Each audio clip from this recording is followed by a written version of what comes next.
అమరావతిగానే అభివృద్ధి అయి ఉంటే ఇప్పటికి ఈ ప్రాంతం అంతా కూడా నిలదొక్కునేది. ఒక అమరావతిని పూర్తిగా నిర్వీర్యం చేసి రాష్ట్రంలో నిర్మాణ రంగం అనేది నిలదొక్కోకుండా చేసే పరిస్థితికి వచ్చారు. ఇంకో పక్కన ఎక్కడ చూసినా డెమాలిషన్ చేయడం, భయభ్రాంతులను చేయడం, ఇలాంటి చాలా కార్యక్రమాలు కూడా జరిగాయి.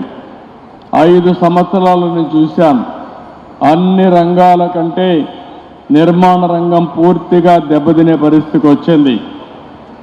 ఈరోజు మళ్ళీ మీరు చూసినప్పుడు ఈ 7 నెలలే మేము వచ్చిన తర్వాత 7 నెలలు అయింది. బిల్డ్ ఏపీ అనే నినాదంతో ఈరోజు మనందరం ముందుకు పోతున్నాం. నిర్మాణ రంగానికే కాకుండా అనుబంధ రంగాల్లో అన్నిటికీ ప్రాధాన్యత ఇచ్చాం. ఈ ప్రాధాన్యత వల్ల ఎక్కడికక్కడ ఒక పద్ధతి ప్రకారం ఇవన్నీ జరిగే పరిస్థితికి వస్తున్నాయి. మీరు ఒక పక్కన చూస్తే నా జీవితంలో ఎప్పుడూ చూడని విధంగా ఈరోజు భూ సమస్యలు వచ్చాయి. నాకు వచ్చే 100 పిటిషన్లు వస్తే అందులో 60-70 ల్యాండ్ రిలేటెడ్ సమస్యలే వచ్చాయి.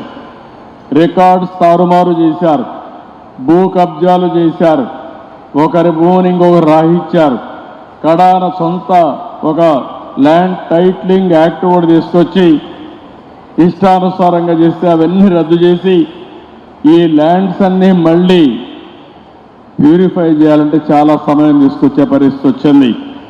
నేను మిమ్మల్ని అందరూ కూడా నిర్మాణ రంగంలో ఉన్నారు కాబట్టి ఇప్పుడే తిరుపతిరావు గారు కానీ మీ వాళ్ళందరూ చెప్పారు, ఒక మాట చెప్పారు, మేము తప్పు చేయం, ఎవరైనా మాలో తప్పు చేసే వాళ్ళు ఉంటే గట్టి చర్యలు తీసుకోమని వాళ్ళు కోరారు.